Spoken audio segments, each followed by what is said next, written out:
All right, all right, all right. All praise to the Most High. Shabbat Shalom, Israel. Y'all already know what it is. It's Friday night. We about 15 minutes late. It was crazy because we was technically 30 minutes early. But you know how technology does. But we give all praise, honor, and glory to the Most High anyway because it could have just not worked at all. And like I expressed with the past two, or the lesson before this and then the lesson before that. So 2 weeks ago and 3 weeks ago.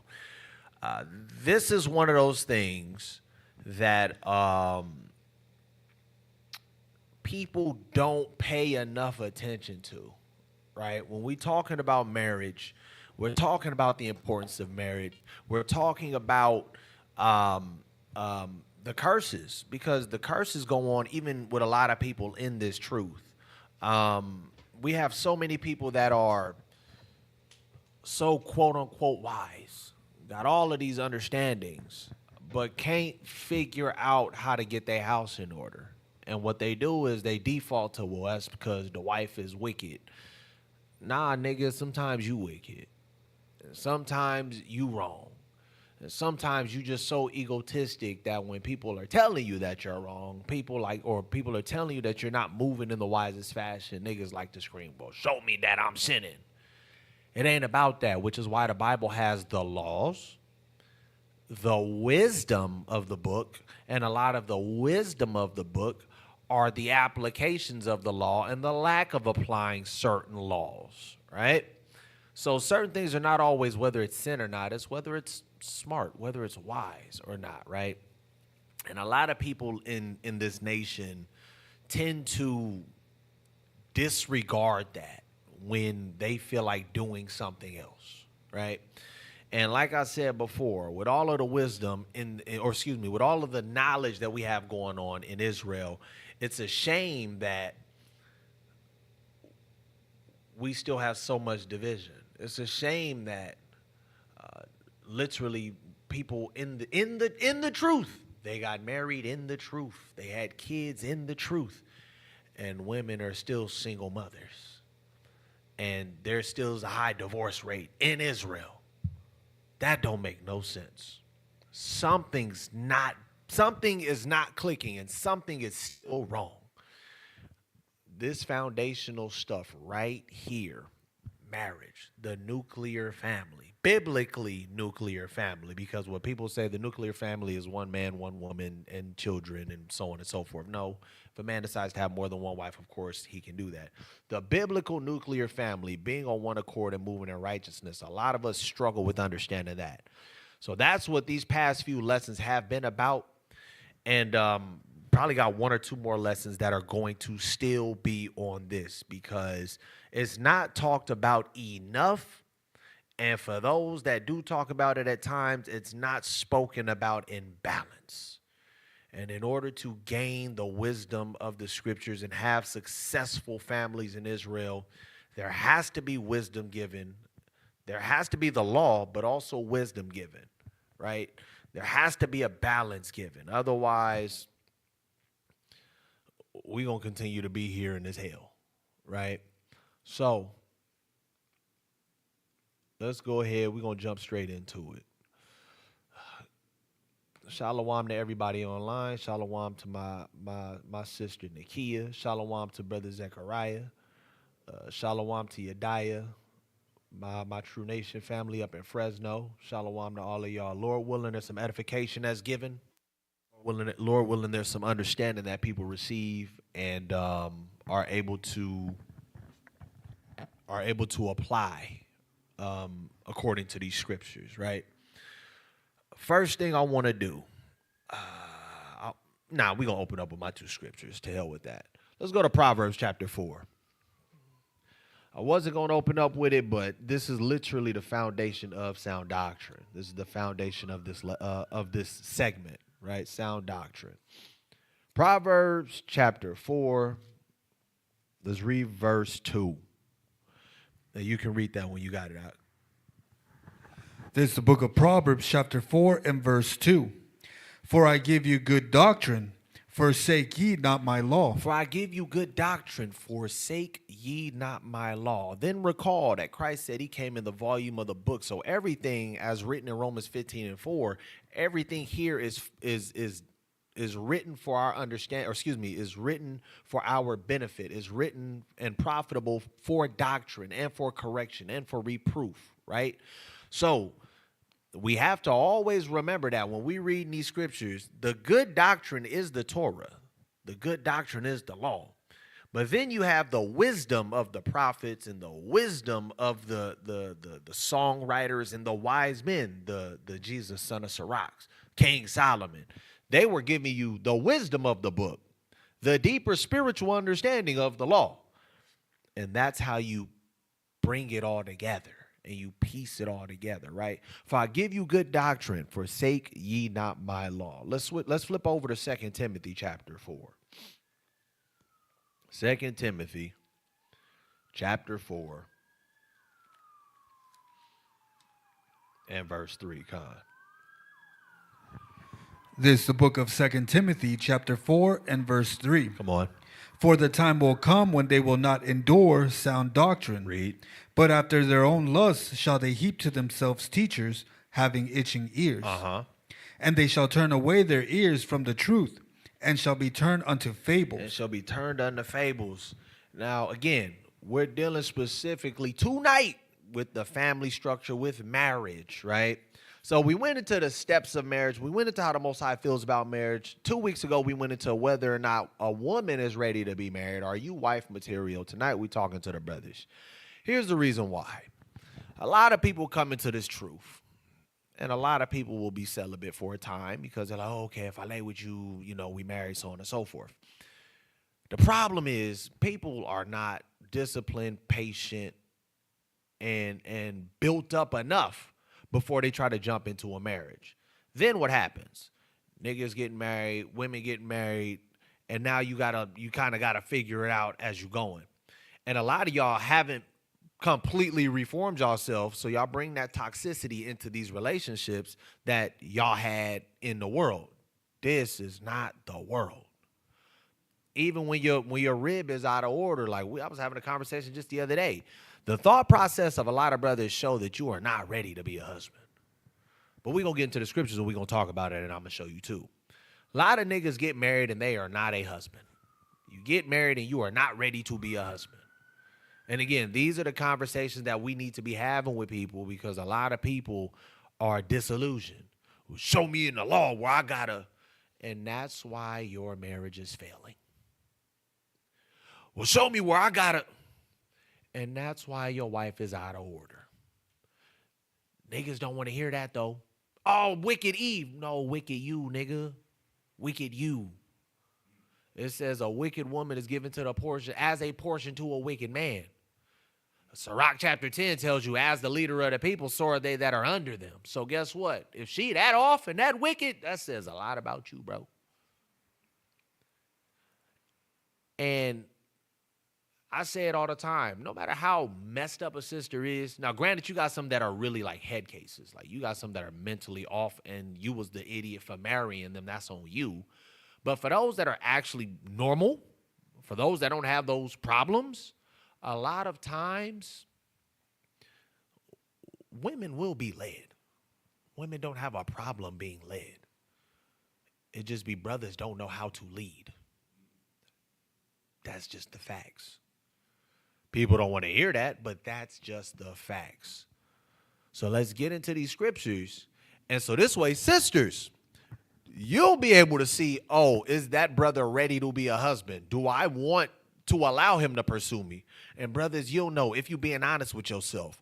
You'll know if you're marriage material and you're husband material and if you're ready to be a husband and if you should be pursuing anyone. But you got to be real with yourself. Tonight is introspective night. Introspection night.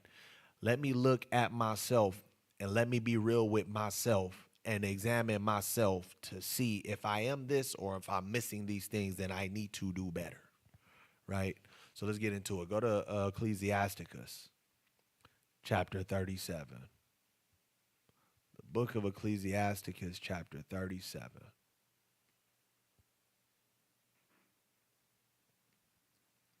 And let's read verse 12. This is the book of Ecclesiasticus, chapter 37 and verse 12. But be continually with a godly man. What kind of man? A godly man. A godly man that does what? Whom thou knowest to keep the commandments of the Lord. Who thou knowest just knows a bunch of precepts. Whom thou knowest to keep the commandments. Who thou knowest just a hell of a teacher and a mighty teacher amongst Israel. Whom thou knowest to keep the commandments. A godly man who you know, who you know is keeping the commandments. And what else? Whose mind is according to thy mind. Whose mind is according to yours. If you understand the law, statutes, and commandments and the wisdom of the scriptures, is that person's mindset the same way? Or are they the type of person to be like, well, technically, we do this and we have fun. And, the scriptures don't say that we can't do it. The Bible don't say.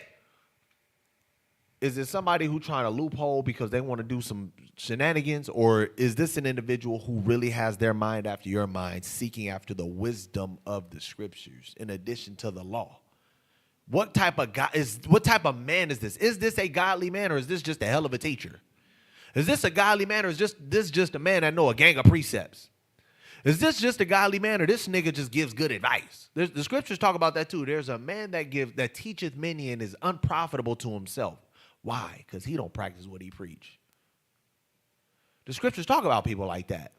There's an individual right now, and I used to watch, I followed them on social media, and I used to listen to like the little marriage tips and things of that nature. And a lot of it I agreed with. A lot of stuff coming out right now. This particular woman who was talking all of that stuff is not what she portrays to be. That's a lot of brothers in Israel. Great teachers, the hell of a speaker, but you don't practice what you preach. You not really living that. The scriptures tell you to be continually, not with a nigga that can just teach, not with just somebody that's a great speaker, not with somebody that just got all this knowledge. It says, but to be with an actual godly man who you know to keep the commandments, whose mind is after your mind in righteousness, not y'all niggas wicked together, not y'all gonna loophole together. No, we doing our best to be built up in the spirit and not play the game of technically and show me, and we not playing that game. Are we truly abounding in the spiritual realm to get closer to the Most High God, to be a light to the people? Not just in word, but in deed. Are we doing that? Are we loving our neighbor as ourselves? Are we making sure we're not whoring out the daughters of Zion? Are we not making sure that we are not out here just fornicating, messing around? Are we making sure that, we're abstaining from the appearances of evil? What are we doing? Are we going the extra mile like Christ did? Are we going the extra mile like Paul did? Or are we making excuses? Whose mind is after your mind? Read on. And will sorrow with thee if thou shalt miscarry. And a person who will sorrow with you if you miscarry. An individual who has a level of wisdom, brotherly love, and empathy, right? Because one thing that Israel likes to say, well, nigga, love is to treat you according to the law. Yes, nobody disagrees with that. But there's a level of empathy and actual affectionate love that a brother can have for another brother, that a brother can have for his spouse. And a lot of these niggas act like it's soft for you to be affectionate and actually loving and caring to your spouse. It's not just keeping the law. God don't care about your emotions. Nigga, no. That's not Bible. That's not scriptures. Because we see we're going to get to it. Don't even worry about it. Sirach chapter 19. So this is not just a person that is just a good teacher. This is not just a person that is a great orator, that got all of these crazy breakdowns, know all of this history, know all of the church history, the different Christian doctrines and how to cut that. That's not what a godly man is. That's not. And here's the crazy part. Watch what the Bible tells you right now. Sirach chapter 19 and 24. This is the book of Ecclesiastes, chapter 19 and verse 24. Watch this. This is so cold. He that hath small understanding and feareth God is better than one that hath much wisdom and transgresseth the law of the Most High. It's a lot of brothers that I personally know that ain't the tightest when it comes to teaching and breakdowns just yet. But when it comes to the obedience of these scriptures and the truly fearing the Most High and going out of their way to go the extra mile to make sure that they're remaining blameless, it ain't too many people that do that. But I know a number of them. And I tell brothers all the time, I'm like, look, that's cool. Like, you know all of this stuff, but you still wicked as hell. You know all of these teachers and brothers is on YouTube and on Clubhouse and on Yubo and on TikTok and doing all of these breakdowns and these debates. But you got all of these scandals going on with you, with your family, with your body, with your congregation.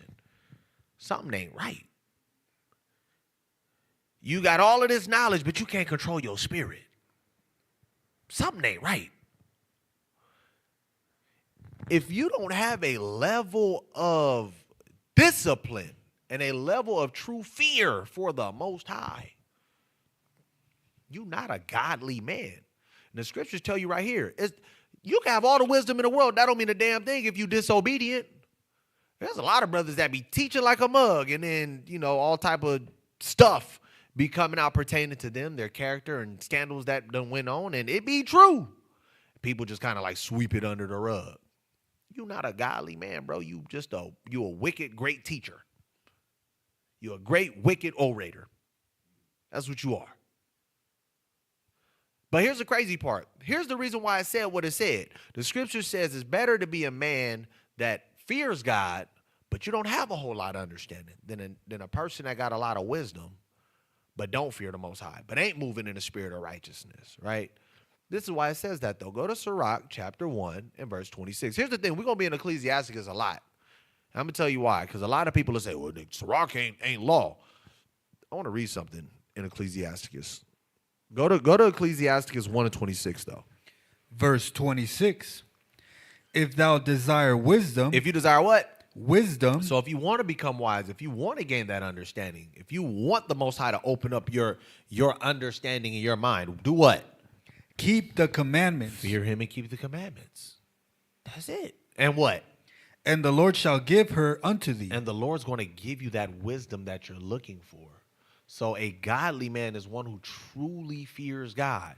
If you a nigga that ain't developed the discipline to truly fear God yet, and you still want to be a nigga, bro, you're not ready.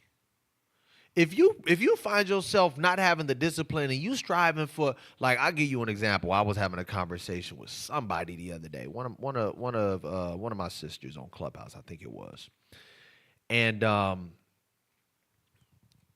it was baffling to me. Brothers that sit there and have these conversations with sisters and say, sisters, y'all out here looking like hoes and dressing like hoes and doing this, and y'all should be covering yourselves, and y'all should be looking like, y'all should be more modest, y'all should be doing this, doing that, doing this, right? I don't disagree with that. But one thing I love about social media is it exposes you hypocritical niggas. Because what happens is, as you're scrolling at times, right? Every now and then on your timeline, it'll be something you don't follow, and it just pops up, right? And when it pops up, it'll say follow. So if you click the page, see what's on it, you can decide whether or not you want to follow it. Now it'll be more on your timeline, right? Or on your feed. I go to those pages because I'm nosy. I'm like, oh, she ain't got no clothes on. I go to those. You'll never see me like anything like that, personally. Because two reasons. One, I'd be damned if somebody was like, oh, Darash, I got him. He over here liking half naked girl. I'm not doing that. Number one. And number two, to me, that's not appealing. Not that I don't like a nice figure, but I'm like, you have it on. You have it up, like, just for everybody to see. You trash. But what I do is I'll go on there and I'll start scrolling. And I'll be like, Yahawah ban such and such like this picture. I'm like, huh, okay, let me click. Let me see who else like this. Gabar Bon Yasharala. Oh, shoot. Okay, hold on. Let me keep going. Oh, get the hell out of me. Kazakh Yatab done like, and I'm like, you niggas is the same niggas telling sisters they need to conduct themselves a certain way, and y'all saying that that's trashy, but this is the stuff that you niggas is liking. You ain't got no discipline. You a hypocrite. You full of doo-doo. That's what when we talk about being a godly man, we talk about really walking this walk. There's a lot of people in this truth that are not godly men. They just niggas who know about God and read the Bible. And that's the truth. Be mad at me all you want. One thing I'm going to do, I say this all the time. I was having a conversation just yesterday about it. And I don't say this just to say it. I truly fear the Most High more than anyone, first and foremost, right? I'm going to say what I'm going to say because at the end of the day, if it's right, and if the scriptures say it and you need that rebuke, I would be less of a brother to not do that. The other thing is, I don't think anybody could beat me up. So I'm going to say what I'm going to say. You just going to be mad. I don't care. Because at the end of the day, I only fear the Most High. And if the Most High told me to talk to my brothers and my sisters to let them know this is how we need to move, then that's what I'm going to do. And if you're going to be mad at me and you don't want to talk to me no more, then good riddance. I don't care. So it says, be continually with a godly man. That ain't just a nigga that can teach. That's somebody who's really walking this walk. Someone who really fears the Most High. Someone that's not making excuses. Somebody that's going to miscarry with you. There's a level of affection and empathy that a godly man has. Go read about David. Go read about the love and the empathy that Christ had for the people. Look at how they conducted themselves with the people. Even those that wasn't righteous. There was still a level of love for the people that they had.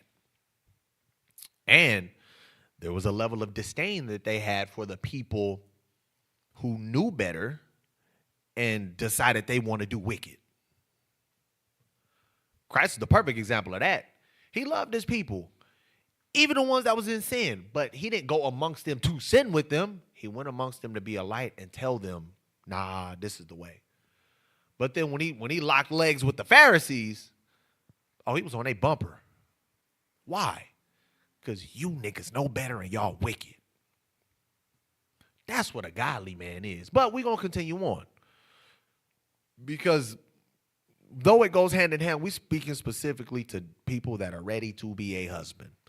If you ain't got the discipline to not be a hypocrite, if you ain't got the what's the word? Emotional intelligence to know how to be a loving individual. And that's not, I treat you according to the law. No, I mean like an actual loving individual and not feeling like that's soft. You might not be ready to be a husband. But let's continue on. 1 Corinthians 11:3. Watch this.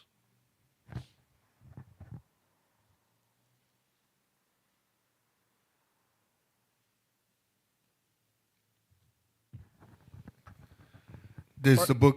Go ahead, my bad, go ahead. This is the book of 1 Corinthians chapter 11 and verse 3. Come on. But I would have you know that the head of every man is Christ, and the head of the woman is the man. Come on. And the head of Christ is God. So, here's the thing. This is what you call the divine order. In order to be a husband, you must be ready to lead. What does that mean? There are certain attributes that you must possess.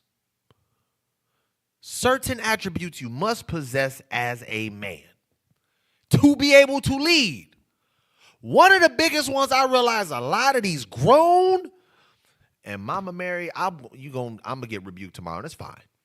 I'm gonna just take this one on the chin, Miss Mary. These grown ass men, one of the attributes that a lot of these niggas lack is communication.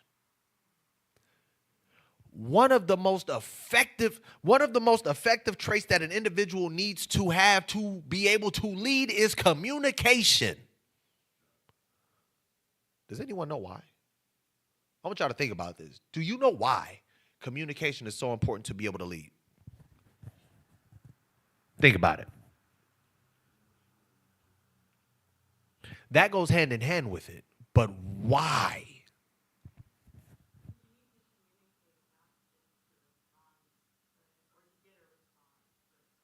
But why? Right, but why? That's not wrong, but you're giving me pieces that are kind of like further defining. My question specifically is, why is communication important when it comes to being a leader? I'll lay it out for you. A lot of arguments can be prevented if an individual just knew how to communicate and have the emotional intelligence to not get triggered or in their feelings, right? If an individual can have a conversation, what does that look like? Me and you are not agreeing. Instead of me getting frustrated because maybe there's a disconnect or maybe there's a disagreement, but it's because maybe you don't see my point of view. I have to be able to understand, because here's the thing, communication is speaking and listening, not hearing, actively listening. I have to be able to understand the conversation we're having, understand where the disconnect is coming from, and then be able to take a step back and say, okay, we're talking at each other right now, and actually we're talking past each other. This is what I'm trying to get you to understand, and this is what I'm actually trying to convey. And that takes away a lot of frustration. That even takes away the potential for offenses. If you know how to actually communicate. It's going to be very hard to lead if you can't communicate. Why? Because I'm going in this direction. The people following me may be like, this isn't a good idea. What's going on? And I can't communicate. And I'm like, nigga, just come on. They're going to be like, nah, we good. This nigga's crazy. He done lost his mind. Communication, charisma, there's a level of charisma and communication are pertinent. Emotional intelligence, pertinent to be able to be a leader. And as the husband, you are the lead. Intelligent, you're going to lead that house to decay. So you have to know how to have conversations. You have to know how to listen, actively listen, because a lot of times arguments come because y'all talking past each other. Why y'all talking past each other? Because you ain't heard a word she said. Or she ain't heard a word you said, but instead of you realizing she ain't heard a word you said, so you can bring it down, do a reset so we can actually have the conversation, as the scriptures say, to do good and communicate. We should do it because with such sacrifices, the Most High is well pleased. Instead of doing that, you get mad. You get frustrated. So now you're not even emotionally masculine enough to deal with the disagreement. You got to be able to communicate. You must be able to communicate to lead.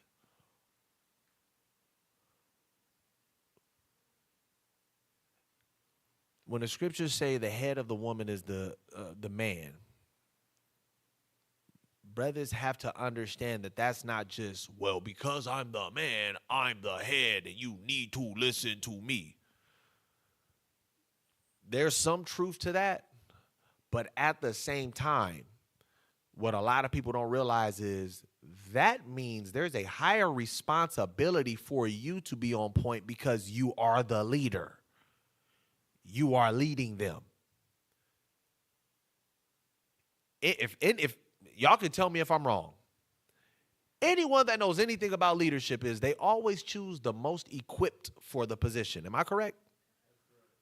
Because this person who was the most equipped can now communicate to the other people, this is the fashion in which we have to do things and get things done, because this is how we will succeed in whatever our mission is. Same thing as a husband. This is our family. This is how the family succeeds in the spirit. This is how we stay on one accord. But you got to be an effective leader. You got to be able to communicate. That's one of the biggest things. We're going to get into some more of the other things, but that's one of the biggest things. You got to be able to communicate. And you got to be able to overall lead. You got to be able to overall provide. Here's a cold one. And now, sisters, this don't give you no green light to be wicked. But the scriptures give wisdom to the men on certain things for certain reasons, because they know how human nature works. That's the scriptures. The scriptures is the playbook to keep certain things from happening, because they already know how these things are going to play out. Watch this. Go to Ecclesiastes 25.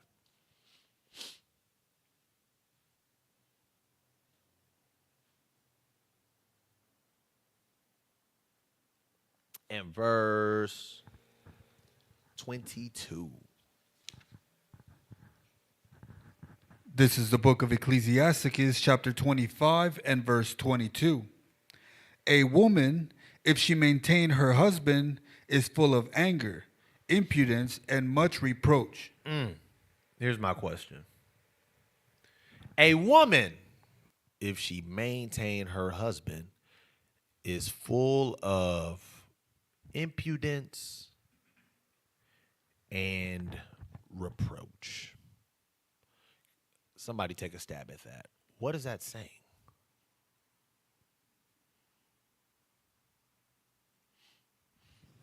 Somebody give me something. You said she what?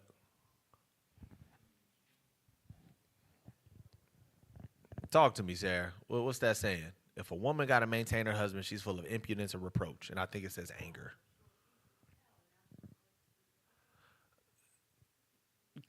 Kind of. But what is this scripture saying when it says she's going to be filled with those things?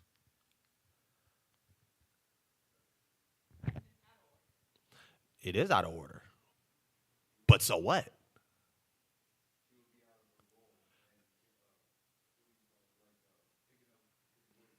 Yes, but so what? But what is this saying? That's true. And it causes problems.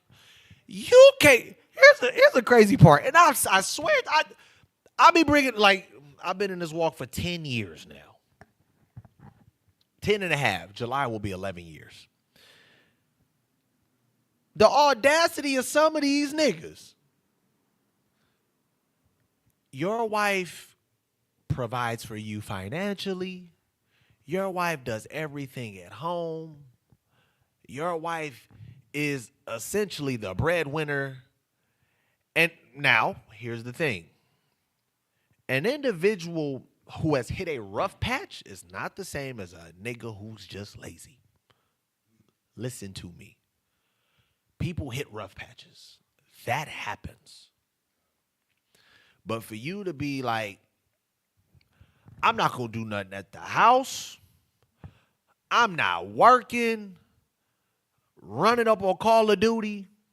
Run it up on Madden and 2K. I'm going to the school to drink with my brothers. And I'm chilling. And when I get home, everything needs to be done. But nigga, you been home all day and ain't done nothing. Now, mind you, here's the thing. I tell people this all the time. It's not his role. It's not. If he decides to help you, he can't, but that's not his role. But here's the thing. And that's why the scriptures say what they say. Read that from the top. Verse 22. A woman, if she maintain her husband, is full of anger, impudence, and much reproach. A woman, if she if I'm taking if this nigga is my son and not my husband, so you're not leading me spiritually. Look, come on, let's talk about it. You're not leading me spiritually. You on the game all day. You're talking to your brothers. You're debating on Clubhouse and all of these other apps, but you ain't building me up.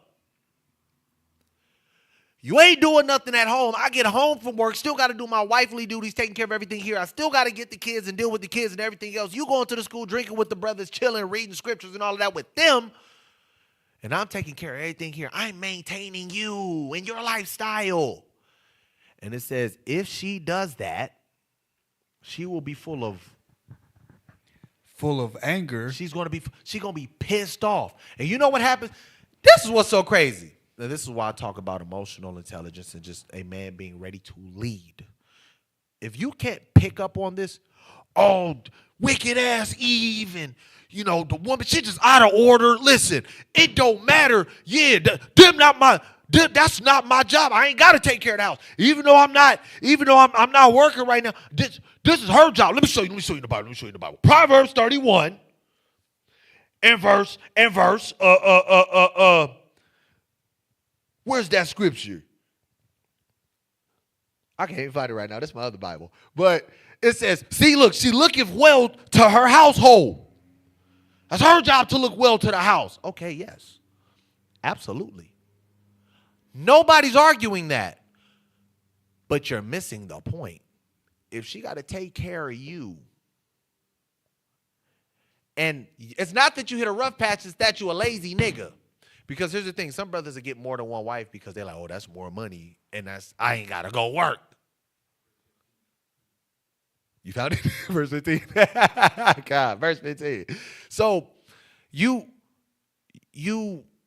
got with a chick because you know she's financially in a good space, and you're like, she gonna take care of me. You not leading, bro. And I'm gonna show you the scriptures about that too. And there's going to be some people that feel a way about this. But like I said, I fear God, and you can't beat me up. So I don't care.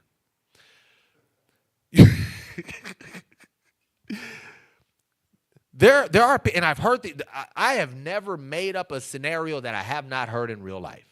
There are men out here that are looking for women that are financially well off so they can sit on their behind. Not to get stronger in the scripts, to go and do the works, to make sure that they at least making sure they spend the time building up their wife, giving them they do benevolence and everything else. Nigga, I'm playing the game. I'm going to the school with my brothers. I'm debating with niggas on social media. But you're not maintaining your house. You don't maintain your house the same way as your wife, but you still maintain the house. That's your job because you lead everyone in that house. If she maintain you, she's full of anger. Again, sisters, that don't mean you right. Because guess what? If he's wicked and being a lazy, slothful man, and you wicked and being an angry, resenting wife, and now you're not listening to him, now you feeling a way toward him, scriptures say your prayer is going to be hindered. Because there's no building and there's no growing. But to the point, if a woman has to maintain her husband, she's full of anger, impudence. Does anyone know what impudent means? 5 seconds, 4 seconds. Impudent means disrespect. I don't respect this nigga. He's lazy. He's a bum. Now, when you got something to say, man, you out of order. You always got something to say. You need to make sure you doing this, and this. Whatever. Or when you on social media, or when you on Clubhouse, or when you on Yubo, or when you on TikTok and you teaching and you talking about, dude, the scriptures say a man is supposed, and she over there laughing like, nigga, you don't even do that. Shut up. You're a hypocrite. Stop playing. When that happens, she's not in the right. Now y'all both in the wrong. And reproach, shame. That's what that means. A woman who does that is full of resentment, full of anger, has no respect for you, and feels in a position where she can reprove you or correct you. She's ashamed of you. That's what reproach is. Why is that? Go to 1 Timothy chapter 5. Why is that?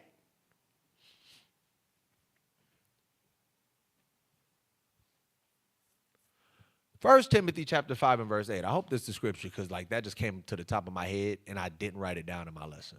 I believe that's it though. This is the book of 1 Timothy, chapter 5 and verse 8. But if any provide not All for praises. his Okay, go ahead. but if any provide not for his own, If a man is not providing for his own, what else? and specially Specifically, for those of his own house, come on.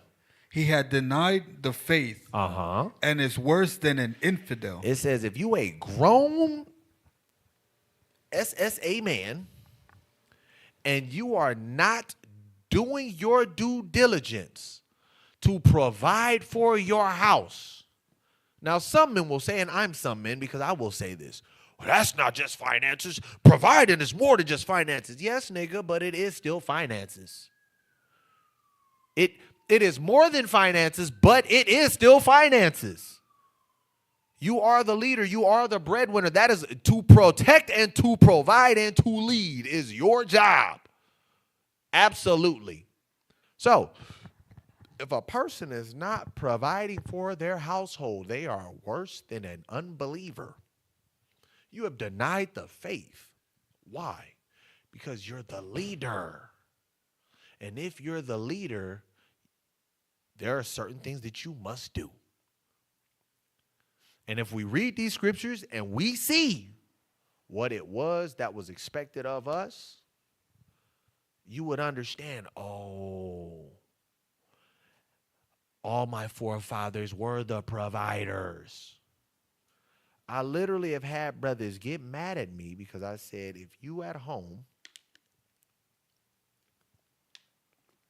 playing games all day and expecting your wife to go to work, come home, do everything that she's supposed to do at home, and you like just collecting a check, which is her check, you're a bum. See, yeah, you a soft ass nigga. You ain't really, you one of them old soft brothers that really ain't in the truth. See, this is why you need to come over here to such and such. I ain't gonna say the name of the congregation, but I'm gonna just tell you that they believe that if you're not with them, you are a fake Israelite. That's what I'll say.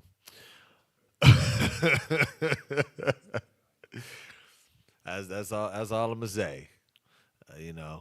It's crazy because telling men that they gotta be men, telling men you may not have the best job, and we have to be real. Yes, it is a lot of times women are in a better position to be in a better financial position. Absolutely. I'm not going to say that doesn't happen.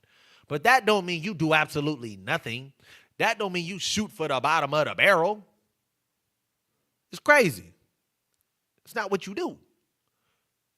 Even if that's true, you're supposed to still be like, all right, one thing that I'm going to ensure that I'm doing is I'm going to be hustling to, at the very least, make sure that my money can take care of at least the bulk of what it is that we got, and her money won't be so, what's the word? Her money can be utilized for other things if need be. So that way I may be broke, but I ain't even gonna sound broke. I'm responsible because all the bills is being paid with this. I don't have to really bank on her. Like if she stopped working or if she's not making as much, I know that I can. We don't need to stress so much over her finances. Again, that's not to say a woman. Some women are just driven like that. They want to work. All praise to the Most High. If you got you a worker, there's nothing wrong with that. But the thing is this: if a sister is taking care of you, thank you. That's the word, supplemental income. If a sister is taking care of you financially, taking care of the whole house, and actively watching you do nothing. You have denied the faith. The scriptures say you have denied the faith. And a couple of people in there saying, yeah, that's manipulation. Well, there's a lot of manipulation that goes on in Israel. Again, I've been in here for 10 years, and I done seen it a number of times. But what happens is our beloved sisters are usually gullible. Love y'all to death, but y'all gullible. Sirach chapter 4 and verse 30. We still talking about if you husband material. So if you're not a godly man, if you don't possess emotional intelligence, if you don't possess the ability to lead, if you don't have discipline, if you are lazy and you're not driven to actually lead, if you can't communicate, you may not be husband material. You got some work to do. This is one of my this is one of them ones right here. Sirach 4 and 30. 30? Is it 4 and 3? No. What's 30? 30 is be not. Yep. There's the book of Ecclesiasticus, chapter 4 and verse 30. Be not as a lion in thy house. I'm sorry, finish it. Nor frantic among thy servants. As a man, we know you the leader, bro. We know. Brothers really be like, when they get a little, it's kind of like, I told somebody this the other day. And the brother Danny said, put in that overtime. Facts. If you got to put in that extra work, put in that overtime, so you can make sure that your stuff at home being taken care of. But Sirach chapter 4 and 30, I was talking to somebody the other day, and I was like, it's crazy. We come into this truth, and we find out that there's an order. And instead of us being wise in how the order is conducted, we go from 0 to 100. And I said it's the equivalent to like when those of us that live in the hood, and for some weird reason, they put the most square, lame, scary officers in the hoods. Now, why is that? Why does that matter? Because them be the niggas that like to abuse their power. And people be like, see, you was a square all your life. Now you got a little bit of power. You got that little badge on you. And now you abusing it. That's how some of you husbands are. I'm the head. You need to be listening to me. You need to be doing. It's like, bro, we get it. You don't have to do that. It says, don't be a lion in your house. That is your rib. That is your possession. You ain't got to be brutal to your possession. You ain't got to be all extra hard with your with your wife, the wife of your bosom. You don't have to do that. You can love her. You can be affectionate. You can communicate with her and get her to do what it is that you need her to do without banging on her. Then it also says, nor be frantic. As a man, you got to always keep your cool. You can't be too up or too down. You can't be too angry. You can't be too all over the place. You have to be even keel. That is called emotional maturity. That is called masculinity. But we'll get a little more into that in a little bit. But don't be a lion in your house. You ain't got, and here's the crazy part too. Yes, your wife gonna get out of line sometimes. Absolutely. I was on the podcast with my brothers the other day. I think this was last week. And we was having that conversation. You know, if she disrespect me and she do this, I'm gonna tell her. And I'm like, bro, but you don't have to. Here's the crazy part. Women function in chaos. Watch this. Tell me I'm lying. Tell me I'm lying. Women function. That's all, especially our women. All they know is chaos. The majority of them, all they know is toxicity. You want to know why? Because their households only knew toxicity. You want to know why? Because the media only shows them toxicity. Social media, actual TV media, the music. All of that teaches our women toxicity. You have to reprogram them. And the moment you fall out of your masculine element and you decide I'm going to stoop down to that level, she got mad and she rah-rah'd at me. So I'm a rah-rah at her. You've lost your space there. You've lost your masculinity. The sister Shalawah said that's a lie. I can guarantee you, sis, what do they call it? The exception to the rule is not the rule. You can go and look this up for yourself. 90%, probably 99% of women function better in toxicity and chaos because that's all they've known. Guaranteed. We're not talking about the one or two anomalies. We talk about as a whole. The majority of women, that's what they know. So as a man, you're supposed to be able to take a step back and bring back the order and the peace.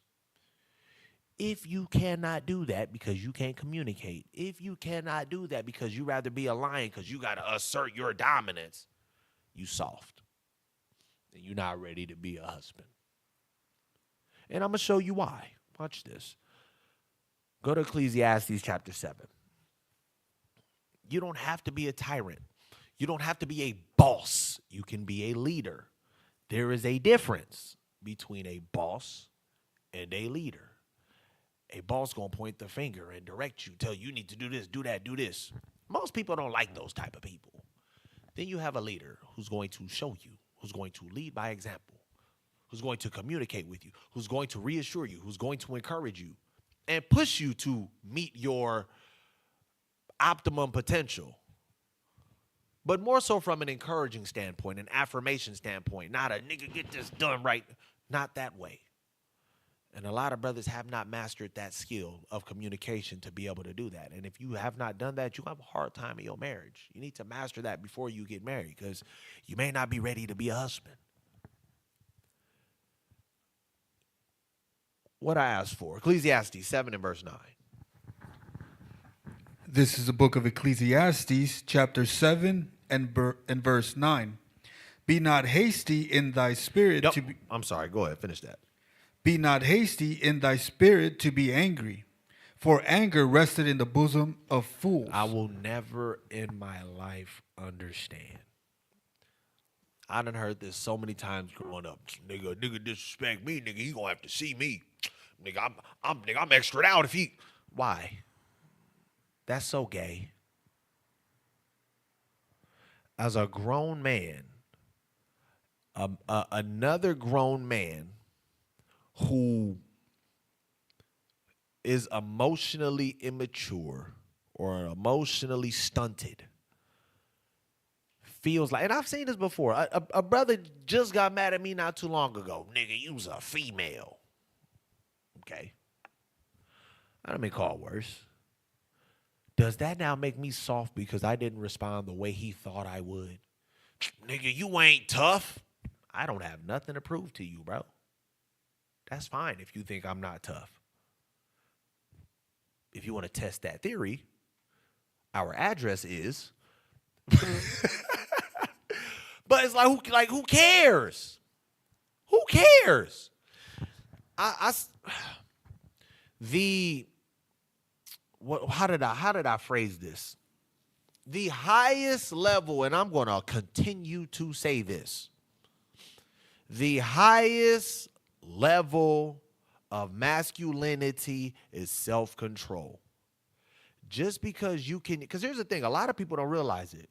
When you getting angry and you yelling and you throwing out insults and you throwing out ad homs and you being disrespectful, that's emotional. When you and your girl arguing and you call her the B word and you yelling at her, shut the F up and da-da-da-da, that's emotional. Niggas think emotional is just, oh, you crying. Oh, you crazy. No, emotional is you being angry and can't control your spirit. Be not hasty to do that. Otherwise, you a fool. The highest form of masculinity is self-control. Even in those situations. It make you more of a man. Some people may not agree, especially our people. Oh, that nigga soft. It makes you more of a man if you try to de-escalate the situation. How do we know this? I'll give you an example. An individual who is trained and properly trained in combat is what I'll say. 90% of the time, unless they're just not all the way there, 90, 99, 95% of the time, they are not. You gonna be on 10 thinking, because niggas in the streets always got something to prove. There's an ego. You learn when you train in combat, like, it ain't worth it. A lot of times they're gonna try to bring it down, and they're gonna try to walk away. Now, if you want to continue to push it, they're gonna try to be like, okay, you have a nice day. I'm gonna. But if you still press them, they're gonna beat the dog piss out of you, and then you're gonna find out that I was stupid. But these are individuals that can literally kill you, and they're like, oh, I don't want any problems. I'm good. You felt defended? I apologize. That's fine. I'll just walk away. That don't make you soft. That make you smart. The highest form of masculinity is self-control. You don't lose no points. I tell brothers this all the time. It don't make you any less of a man when your wife is up here if you decide to stay down here and be like, okay, baby, well, let's talk about it. Sweetheart, why are you so upset? No, it don't make you any less of a man. And if you feel like it does, you got some emotional intelligence that you need to attempt to increase. There's nothing wrong with that. It says, don't be hasty in your spirit to get angry, because anger rests in the bosom of fools. There's a lot of feminine men that believe they're masculine because they get to yell at people and say, ain't no nigga gonna talk to me like that or disrespect me. That make you just as soft as them. That's just what it is. Go to Proverbs. Chapter 25. If you can't control your emotions, you ain't ready to be a husband. 20. What I asked for? 25 and 23. This is the book of Proverbs, chapter 25 and verse 23. The north wind driveth away rain, so doth an angry countenance. 23 and 25. Hold on. Let me see. I'm sorry, 25, 28. 28, Salakia. My bad. This is the book of Proverbs, chapter 25 and verse 28. He that hath no rule over his own spirit is like a city that is broken down and without walls. It says a person that ain't got no control over their spirit is like a city with no hedge, no protection. Anybody can come in and invade you. If you don't have the ability and the masculinity to remain stoic and have self-control at all times, you can easily, if you know that you're dealing with somebody who likes to push those buttons, and you give them the buttons to push by reacting, you're foolish. As a man, you can't do that. In the words of Deacon Kahan, he said, nigga, I never let another man see me sweat. I never let nobody else see me sweat. I got to always remain cool at all times. I can't give them that playbook. And that makes a lot of sense. As a man, you have to always remain just like this, no matter the situation. That's your job. Think about it. In the midst of chaos, everybody's going to be looking to who? The leader. Now imagine everybody's frantic and they look at the leader and the leader's frantic too.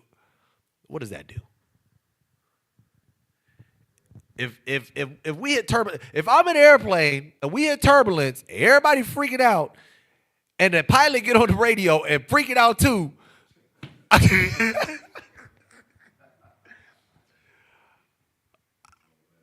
just gonna chop it up. We dead. We gonna die.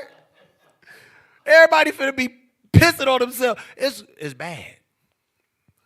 It's your job as the leader to be able to always remain cool, because it's your job to always have control and a handle over the situation, even in your marriage. You have to. If you can't do that, if you haven't been practicing that, you're not ready. You're not ready to be a husband. You can't control your anger. You can't control your spirit. You can't communicate effectively even when your other half is not communicating effectively. You're not ready. You're not ready for marriage. Go to the book of Colossians chapter 4. I remember when I was on Clubhouse, and we used to do this segment called Moral of the Story. This was one of the scriptures that came out very often in the classes that I did. Colossians chapter 4, verses 5 and 6. Read that. This is the book of Colossians, chapter 4 and verse 5. Walk in wisdom towards them that are without. You walk in wisdom to when people being foolish and people being clowns and goofies, somebody got to be the voice of reason. Somebody got to be able to pull it all back together. You got to be the one walking in wisdom toward the people that are without wisdom. Read. Redeeming the time. Redeeming the time. Being aware of what's going on in the time that we're in. Read.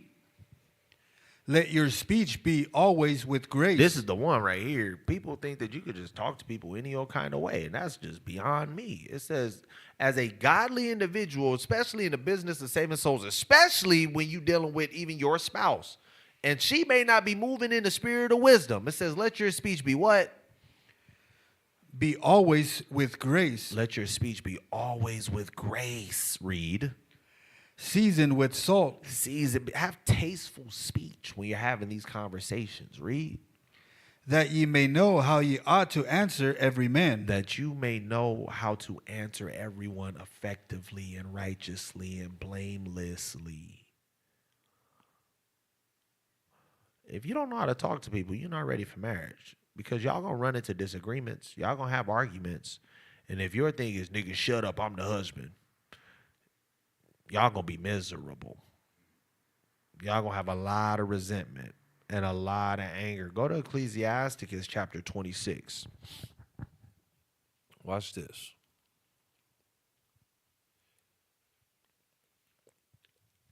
This kind of goes hand in hand with what I brought out earlier in 1 Corinthians 11. As we're speaking to the man leading, the man being the head, I'm hoping that this makes some sense, because brothers will pull this scripture out, and brothers even quote this scripture, and it's very one-sided when they pull this scripture out, right? Not that it's wrong, but it's just one-sided, right? Watch this. Sirach chapter 26 and verse 24. This is the book of Ecclesiasticus, chapter 26 and verse 24. A dishonest woman contemneth shame, but an honest woman will reverence her husband. So like you go to, my bad, I'm tripping. Sirach chapter, I think it's 36 and 24. I was like, yeah, that didn't sound right. Sirach 36 and 24. Come, my bad.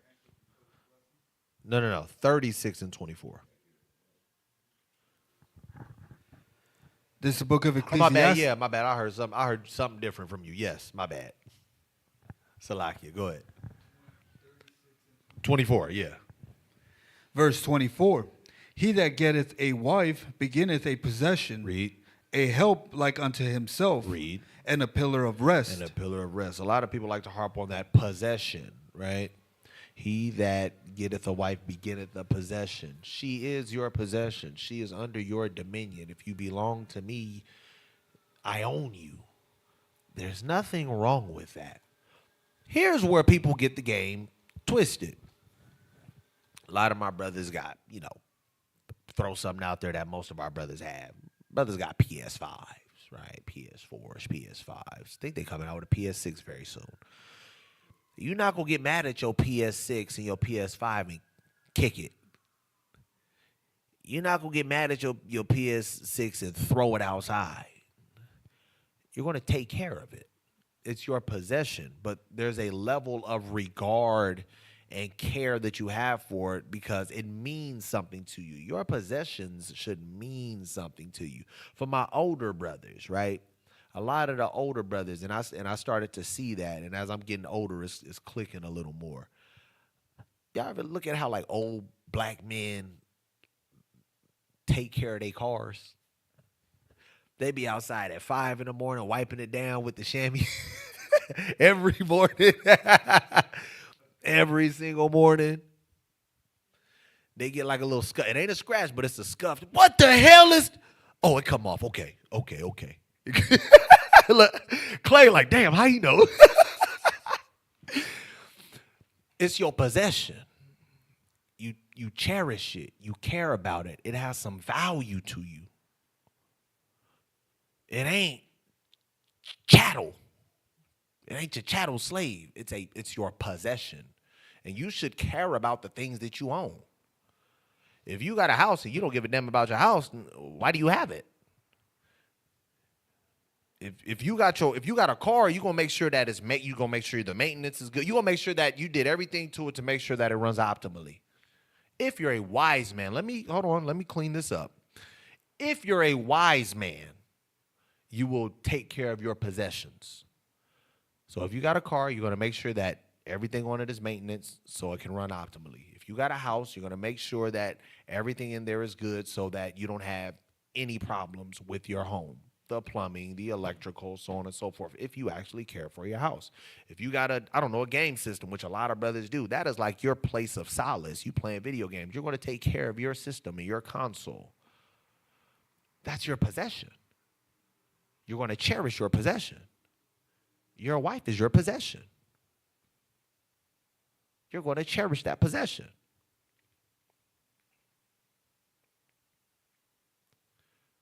He that getteth a wife beginneth a possession. That's cool. But love and cherish your possession. It's not just a dog. You get on my nerves, go outside. Like that's evil. And there are some people, I ain't gonna say no names, but there's some people out here that be doing that. That's wicked. Let's go to we're going to stick to this one for a little second. 1 Peter 3. You deal right by your possessions. The brother said, can you be possessed by your possession? You can. I'm not going to say you can't. You can. It's at the discretion of the possessor. If I want to allow my possession to have a level of possessing over me, but not in the same capacity as me being the head and the possessor would have over my possession. It wouldn't be in the same capacity, no. 1 Peter chapter 3 and verse 7. So love and cherish your possession. Let's talk about it. This is the book of 1 Peter chapter 3 and verse 7. Likewise, ye husbands, dwell with them according to knowledge. Dwell with these women, are your sisters, your ribs, according to knowledge. Doing what? Giving honor unto the wife. Show a level of love to your wife. That's not just like honor, like how we honor the father and we honor great men. That's not what it's talking about. It's talking about love. Giving her and showing her love. Read. As unto the weaker vessel. As unto the weaker vessel. There's a level of work that you have to put in because you know they're more emotional, because you know they're more subject to spirits hitting them, because they're wired differently than us. But you got to be able to deal with them according to knowledge. Dealing with them according to knowledge is not, and I'm just giving you some examples. You got niggas out here teaching, man, if your wife get out of pocket, just like you would discipline your kid. If you happen to pop her in her mouth. I mean, the scriptures, ain't nothing against that in the scriptures. All right. Okay. His brothers, y'all done got into it and you done got mad and put her out on the side of the road, and now she got to walk home. It's brothers that done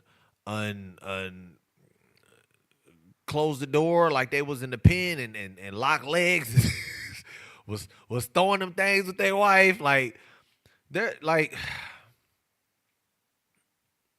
the scriptures tell you to deal with them according to knowledge. Brothers be out here, man, this B word, man, this raggedy, this, and the way that they talking to them, the way that they're stooping down to their level when they get to that space, that's not dealing with them according to knowledge.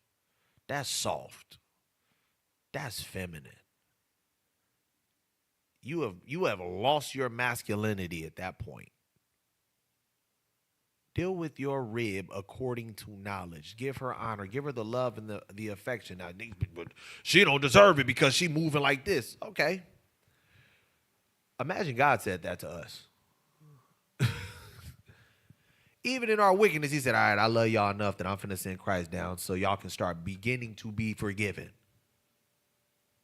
I'm not rocking with y'all right now, but I'm finna make a way to make sure that I can get y'all right. The level of forgiveness that he's had for us and the patience that he's had for a lot of us, and y'all won't even show that same patience and that grace to your wife. Especially a lot of y'all knowing the possession that you guys possess. You knew your wife was a certain way before you got with her, and you still chose to. In the words of Bishop Tazaiwan, that's what you chose, Ak.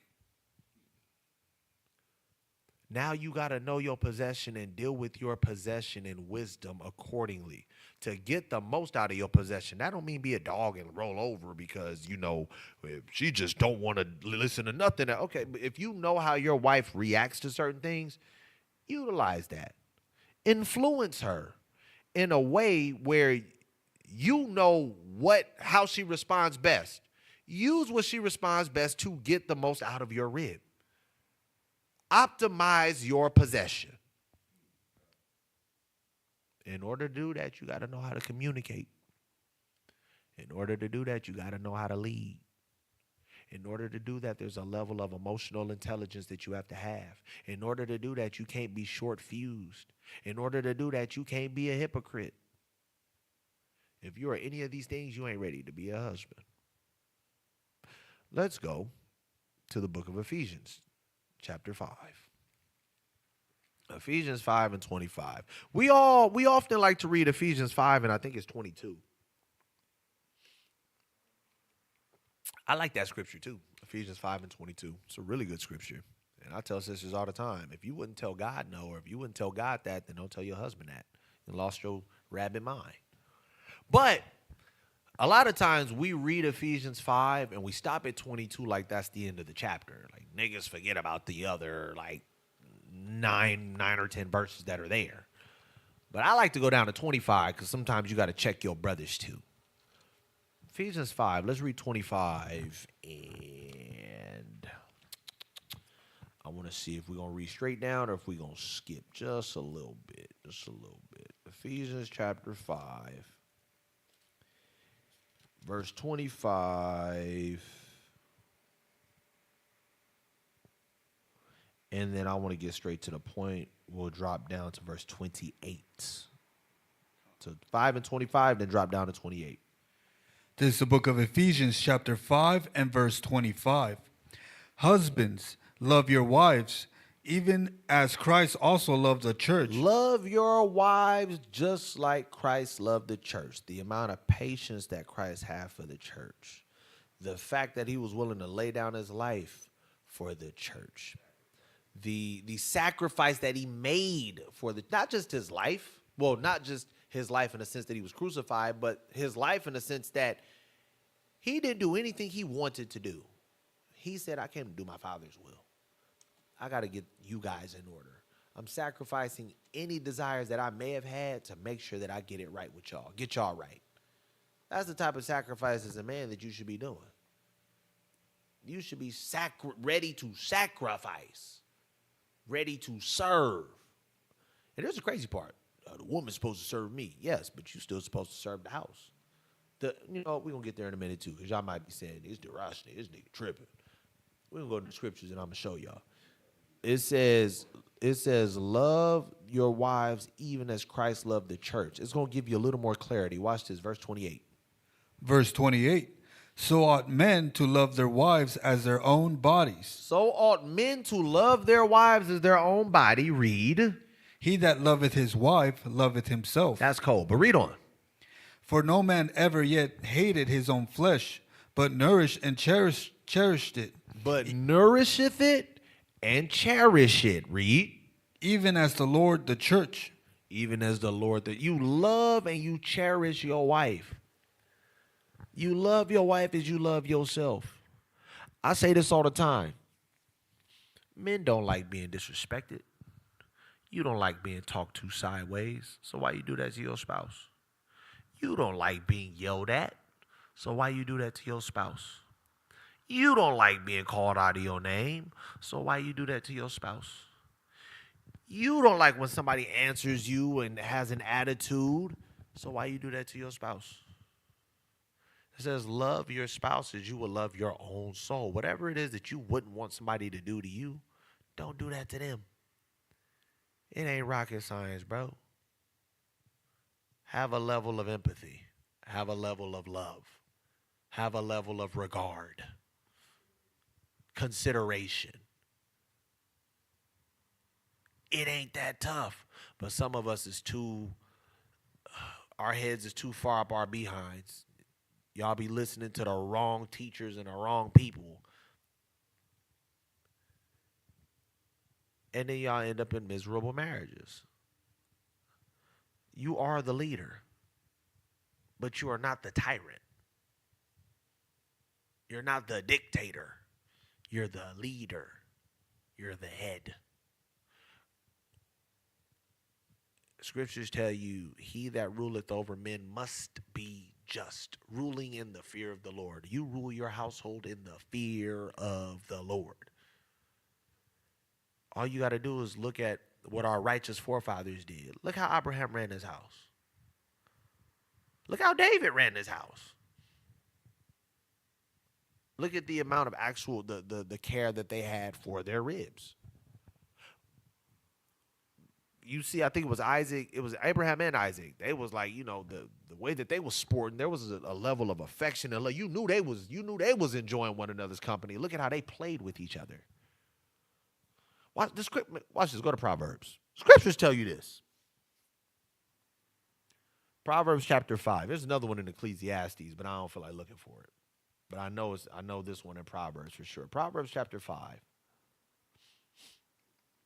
We almost done. I could sit here and expound on some of these a little more, but we probably gonna end about 15 minutes over. I don't want it to take any more longer than that. Proverbs chapter 5 and verse 18. It's either 18 or 19. Yep. This is the book of Proverbs, chapter 5 and verse 18. Let thy fountain be blessed. Let your fountain be blessed. Watch this. And rejoice with the wife of thy youth. And do what? Rejoice with the wife of thy youth. Rejoice with your wife.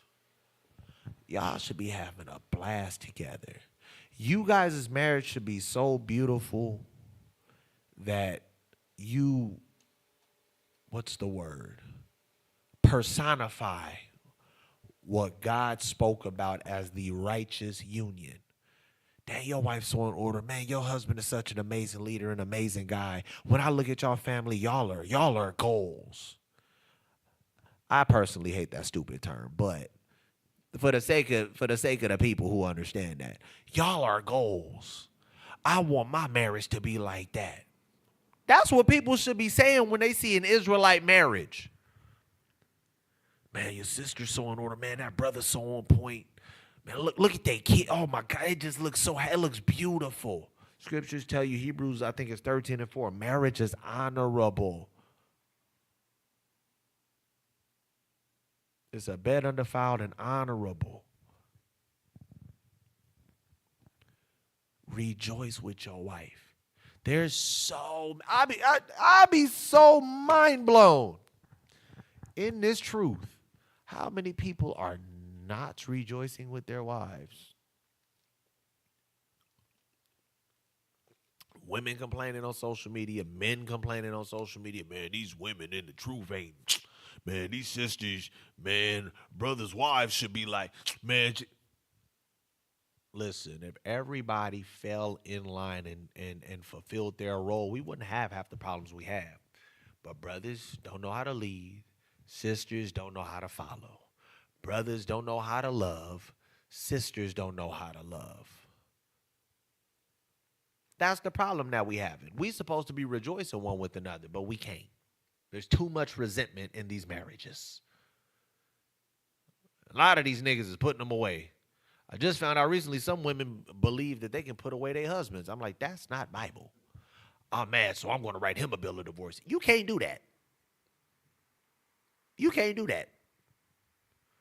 I'm going to put myself away. You can't do that. That's why I always say it's very important for a sister especially to ensure that she knows who it is that she's marrying, because you stuck like a truck if you get married. But you can't do that. You can't. Why are we not? Here's the crazy part. We got the damn book that tell you, hey, I'm handing you the answer sheet to the test. You want to know how to have a successful marriage? I've given you all the steps right here. All you have to do is apply exactly what I said, woman, man, and you guys will be in, what's the word, euphoria. Your marriage will be a utopia. How we got the cheat sheet, how we got the answers, and still divorces is running high in Israel. People are unhappily married. What are we doing? What's going on? The Bible says you need to be rejoicing with your wife. Ecclesiasticus. We got 3 more. The sister said, I'm definitely taking my time. Can't afford to settle for less than a righteous marriage. That's facts.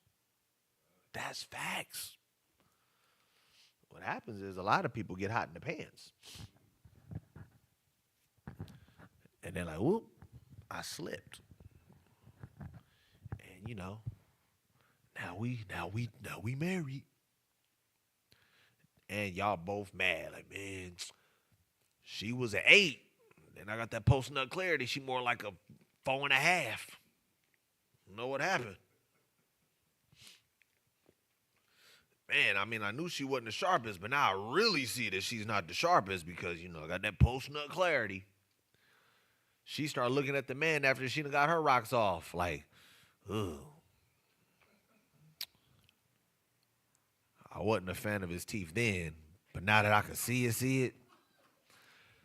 That ain't even physically attractive. Here's the funnier part, right? I won't say it's funny. I'm sorry. It's not funny. Here's the crazier part, right? People are literally being fear-mongered into marriages. Like, man, if you don't get married, single women can't get the kingdom. You need protection. I done heard people say, and this blew my, I got a kick out of this one. A sister told me that another sister or some other sisters were telling her, because it was something that these brothers was teaching. See, sisters be too carnal. They worried about what a man look like, and man, you gotta see.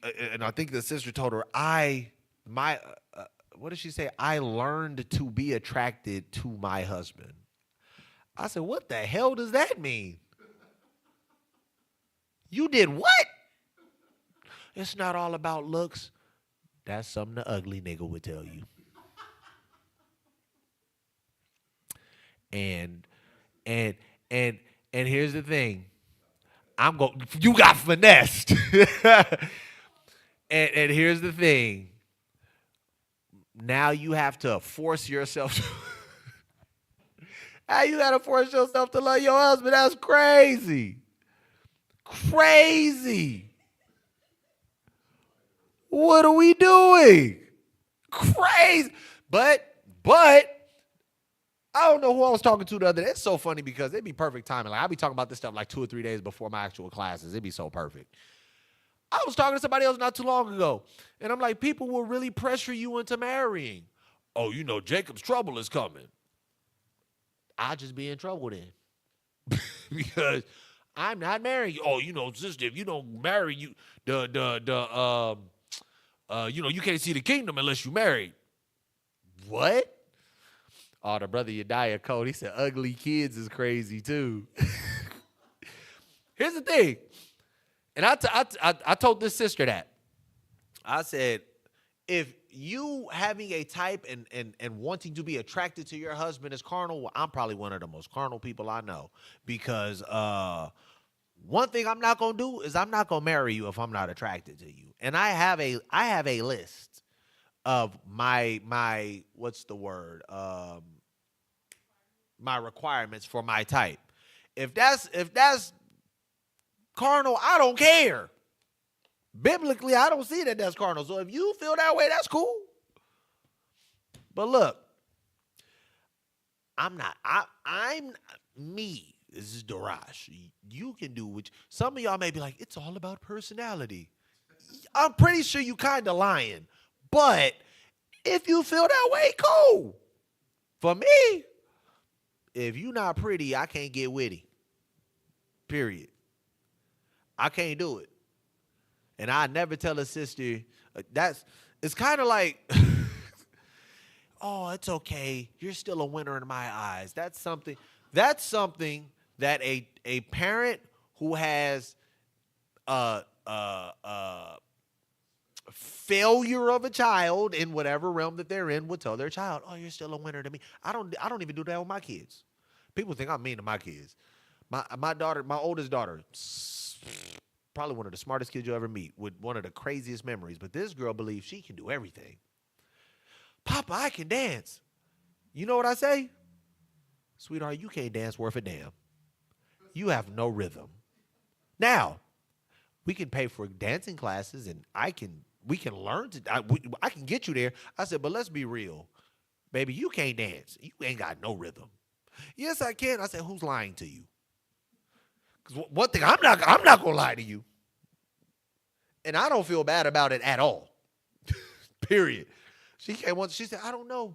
Papa, it's just I'm good at everything. I don't know what it is. I mean, everyone's not like this, but I don't know what it is. I just happen to be good at everything. And I was like, sweetheart, who the hell been lying to you? Because no, you not. I said, you real smart, but you not good. I can name a number of things you suck at. And the reason why I did that is because I'm not finna have you deluded. You gonna be better. It's the same thing. Look, bro.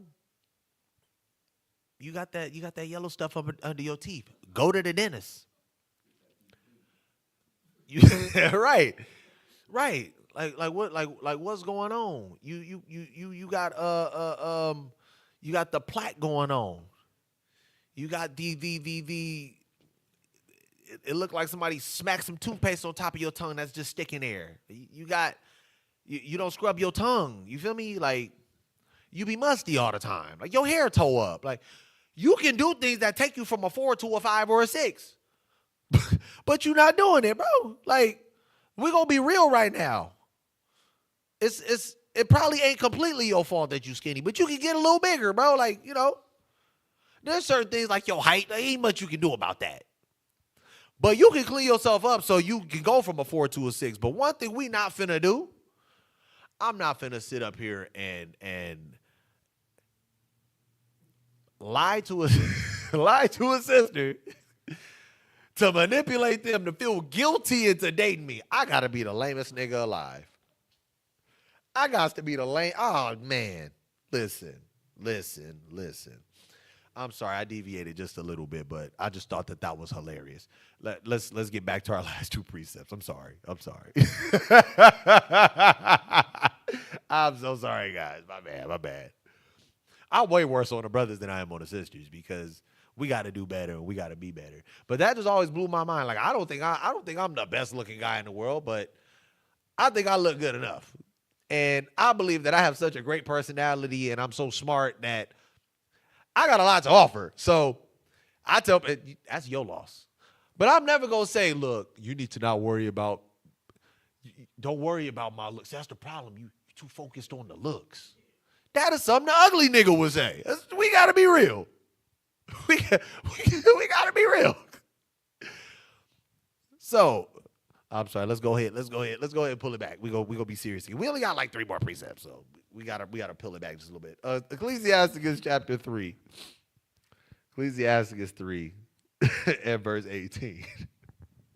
I'm sorry, y'all. I'm sorry. I appreciate y'all that's been tuning in. I know a lot of y'all on the East Coast. It's like midnight. I'm sorry. It's like 11, 12, 1 o'clock over there. Nope. I can't count. It's 2 over there.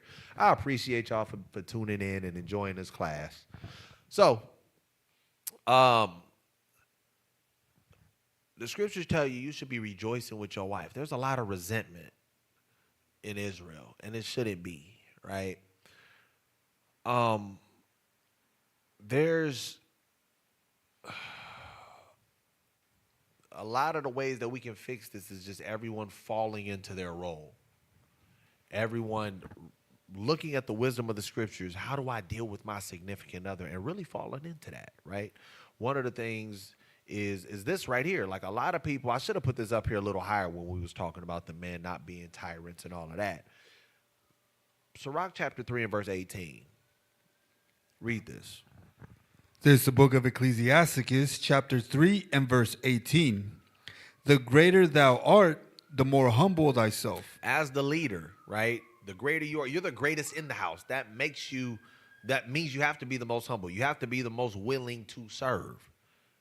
You have to be the one willing to sacrifice as the man, as the head. That's just, if you selfish as a man, you're not ready to be a husband because, boy, let me tell you, there's a lot of sacrifice that goes into that. If you doing it right, because people are saying niggas in Israel don't. That's because them niggas is wicked. We ain't talk about them. We talk about if you really trying to do right by the scriptures. If you really trying to be a man of God and lead your household and do what you're supposed to do, there's a level of sacrifice that you have to have. You have to have. You are the biggest servant as the leader. That's the absolute facts. Right? The greater you are, the more humble you are to be. If you are not willing to make sacrifices, if you're not willing to at times put aside your own desires for the sake of your family, you are not ready to be a husband. You're not. Sirach 1 and 29. The book of Ecclesiasticus, chapter 1 and verse 29. Verse 29. Be not an hypocrite in the sight of men, and take good heed what thou speakest. Now, this is just talking about overall, right? But even as a husband and a father, right? If you full of doo-doo, if you can't stand on what you saying, if you a hypocrite, you saying one thing and doing another, your wife ain't gonna respect you and your kids ain't gonna respect you. And if you don't have the discipline to stand on what you say and walk your talk, you're not ready. You're not ready to be a husband. Because one thing that I've learned, because y'all know me, I love to joke, I love to talk mess, I love to troll. And I had a conversation with leadership, and we had a part of the conversation was, hey, there's certain things that you can't do now because of where you are, right? And I'm like, well, that's no fun. But I understand. As you continue to move up as a leader, there's a level that you have to hold yourself to, a standard that you have to hold yourself to, a manner in which you have to conduct yourself. As a husband, that's the same thing. One thing, what they say, all a man got in this world is his word and his. You said what? Exactly. I don't know if I can say that. So there's only two things a man got in this world. That's his name and his word and his what. And the thing is, as a man, period, but especially in the house, the one thing your wife should be able to count on is my husband said it, he gonna stand on it, and I can believe it. He ain't no hypocrite, he ain't no liar, he always gonna follow through. Your kids, same thing. I know dad's gonna always stand on what he said. I know dad's always gonna follow through and come through. If you ain't doing that and you ain't ready to do that, you not ready to be a husband. Notice all of this falls under, there's one word that all of this is falling under. Let's read this last scripture first and we'll get it. Ecclesiasticus chapter 9. Ecclesiasticus chapter 9.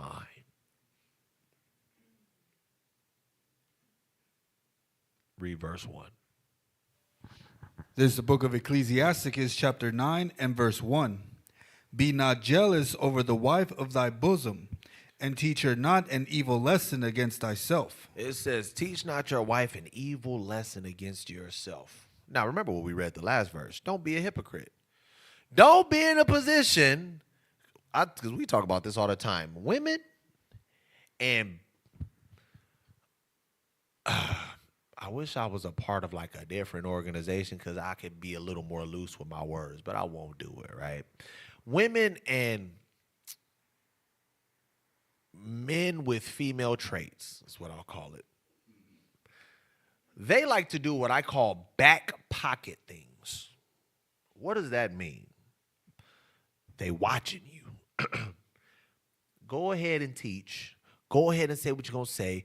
Go ahead and correct them, right? But now they watching you. And anytime you mess up, okay. Oh, he did. Oh, okay. So now the next time you bring something up, guess what? Oh, but didn't you? Oh, but what about that time you? They back pocket things. Now, scriptures say, don't teach your wife an evil lesson against yourself. What does that mean? Always keep your nose clean. Be a man of your word. Always have integrity. Always move in a right spirit.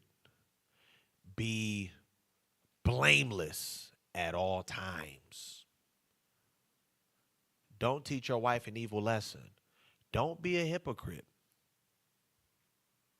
If you're speaking on it, make sure you practicing it.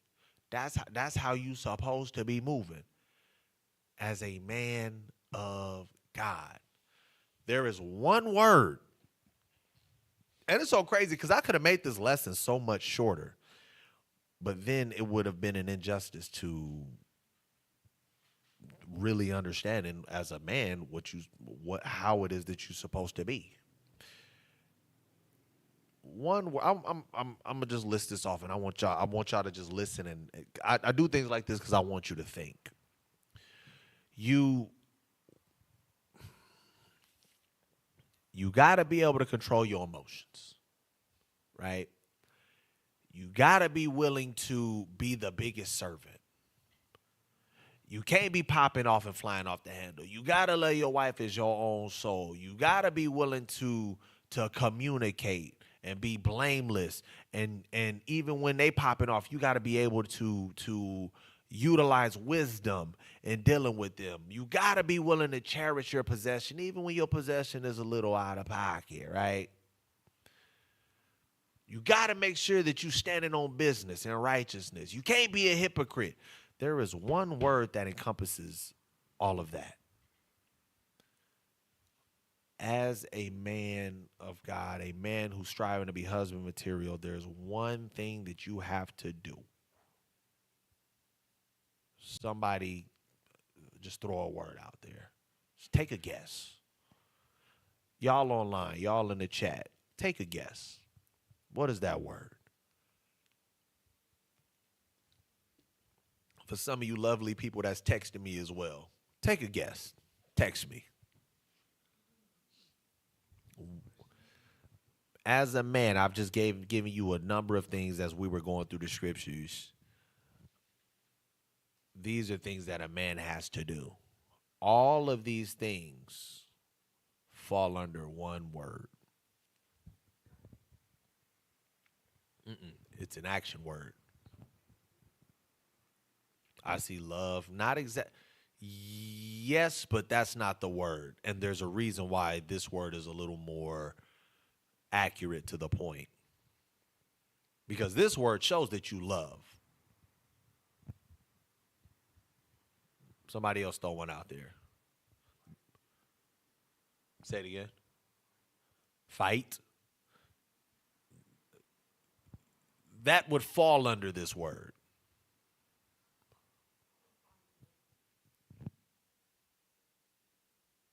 that would fall under this word. Not respect, not follow through. Serve is a close one. I like that when you die. That's close. Brother said, what's the first letter? The first letter, I'm going to help y'all out. The first letter is an S. S. Nope. Sacrifice. As a husband, if you're not ready, because sacrificing proves that you love. One of the fashions in which you sacrifice is to serve. The way that you control your anger and not respond in certain ways that you would like to respond, you have to sacrifice your feelings to be able to communicate. Hebrews, I think it's 13, says to do good and to communicate, forget not, for with such sacrifices God is well pleased. Communication is a sacrifice. To serve is a sacrifice. To provide and to lead is a sacrifice. To not be a hypocrite and stand on everything that you said you're going to do because you want to be a man of your word, that takes a level of sacrifice. To be a godly man overall, because you got to watch what you say, you got to move in wisdom, no matter how everyone else is moving, no matter how pissed off you are, no matter even if you feel justified, you have to sacrifice. If you're in a situation where you got to figure out, like, man, I got to make something happen. I got to figure out how to make these things happen. Yeah, my rib is on point, but it's my job to provide and protect for my house. I got to sacrifice my desire to be a lazy nigga and get out there and do what God told me to do. Sacrifice. If you ain't ready, if you selfish, you immature, you not ready to sacrifice, you not husband material. Lord willing, there was some edification given tonight. Lord willing, my sisters have a better picture of what to look for and what to be on the lookout for when they're looking for a spouse. Brothers, hopefully there was some understanding given so you can know what it is that you need to be working on. Look at all of the avenues in your life. Don't just marginalize these things to one particular area. Look at everything that you do. Where are you slothful? Where are you selfish? Where are you not willing to sacrifice, right? Where are you in these areas? That'll let you know if you're ready to become a husband. And you might be real close. It's just like maybe one or two things you need to work on. Or you might be way off and you got to start from scratch. There's nothing wrong with that. But you got to be real with yourself. Because at the end of the day, if you're not real with yourself and you jump into one of these situations, you can destroy a lot of souls, not just yours, not just your spouse. What if y'all got kids? What if you got family members that was thinking about the truth, but then they see how y'all interact, they're like, yeah, no, this ain't of God.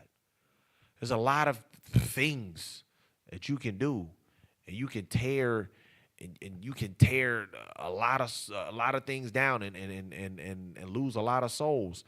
Somebody asked a good question. What if you're already married, but you have a ways to go? It's time for y'all to work together and build together. Look at what the scriptures say you guys need to be doing, and y'all work together to get there. Don't just say, well, we ain't there. It is what it is. Nah. Y'all together begin to sacrifice so y'all can get there. I did a lesson about 2 weeks ago. I don't know if you was on there, brother. It was Are You Wife material. Last week I did something else. This week we went into Are You Husband material. The reason why I do that is because I speak to both sides. Because at the end of the day, both sides got to be right for the marriage to work. So if you're not there yet, don't put yourself in a position because you hot in the pants to jump into a relationship that down the road is going to fall apart. Because you might lose a soul and that's blood on your hands because you were selfish and horny. Don't do that. Let's sincerely strive to build ourselves up and work on ourselves so we can come together with whoever we end up being blessed with, and then we can live and have an honorable marriage. Somebody said, what about taking a break and then coming back together? There's nothing wrong with that. The scripture said if you need to separate. Some people need that time apart so they can really hone in on what it is they need to focus on. There's nothing wrong with that. But actually do the self-reflecting when you guys are apart. Don't be going to your single homegirls talking about how he ain't ish. Don't be going to your single homeboys talking about, man, nigga, I'm happy, man. I could breathe now, nigga. She ain't down my neck. She, we was having all these issues. Nah, you should be working on how is it that I'm going to get my household back together and in order. Separate, but do it for a time and do it for a purpose. Have a reason. Don't just do it because I'm mad and so I just need some time to cool off. Nah. That's not what you do. Self-reflection is key at all times. That's the only way you're going to grow is to continue to be introspective and look at yourself so you can grow, right? With that, Lord willing, there was some edification given. Like I said, I do my very best to have these types of lessons because a lot of times we need to have some self-reflection and look at ourselves so we can know what it is we need to do better and be better. Because like I said, so much knowledge in Israel, so many beautiful breakdowns, but so many failed, broken marriages in the truth. That just don't make no sense. So many unhappy sisters, so many unhappy brothers. What's going on? Somebody's not leading right, which is causing other people to not follow correctly. We got to get this together because this is the foundation. The family structure is the foundation. If the family is right, the group of families is the community. The community's right. If the community's right, a group of communities is the nation. If all the communities are right, the nation is right. It starts at the bottom and it starts with us. So we have to ensure that we are doing our part to sacrifice. Every first Monday, we got Bible Q&A. Every Monday after that, we have our Spanish class, Los Discípulos de la Palabra. Y'all make sure to tune into those classes and share it because we got daily bread pretty much every day. And we trying to feed y'all and build y'all spirits up so we can get the hell up out of Babylon. The more we put in this work to actually feed the soul and not do all of these debates and stuff, but actually building up how brothers and sisters need to conduct themselves, the faster we can get up out of here. Every Tuesday, we got Bible Basics. Every Wednesday, World History According to the Bible. Every second and fourth Thursday, Stick to the Script. Every Friday, we got the lineup. The Blue Strip with Apostle Yashimai. Room 144 with either the lead Apostle Asher or one of the other two bishops, Bishop Banaya, Bishop Izar. And then my class, Sound Doctrine, is after those two classes, which is usually around 9:45 Pacific Standard Time. Every Saturday, 5 p.m. Eastern, 2 p.m. Pacific is War for the Kingdom with Bishop Yazequel. And then after that, we have the closing Sabbath class, Bishop Tsayuan, Feed the Sheep. Y'all tune in. Y'all continue to, y'all continue to tune in. Y'all share this spiritual soul food that we got because we do this for y'all at the end of the day. Y'all share it. Y'all get it out there. And for those of you guys who have not subscribed, make sure you guys subscribe, hit the notification bell so y'all can be notified when we bringing out more soul food because that's really the focus here. We trying to build up the character and the spirits of our brothers and sisters. So with that being said, I appreciate y'all, Israel. I know a lot of y'all on the East Coast. It's damn near 3 o'clock in the morning. You guys are amazing. I appreciate you guys so much. And we had a decent amount of people on here tonight, considering the time. So love y'all, Israel. Y'all be sure to tune in tomorrow. We'll be back at it next week. No, I'm lying. No, wait, maybe we will. I don't know. Y'all tune in for New Moon. That's what I wanted to say. Thursday night next week is the New Moon. Y'all be sure to tune in. It's gonna be a fire lesson. I appreciate y'all, family. I love y'all. Till next time. Make sure y'all tune in tomorrow. All right, I'm gonna stop because I'll continue to go on. Anyway, Shalom, Israel. Love y'all. Shalom.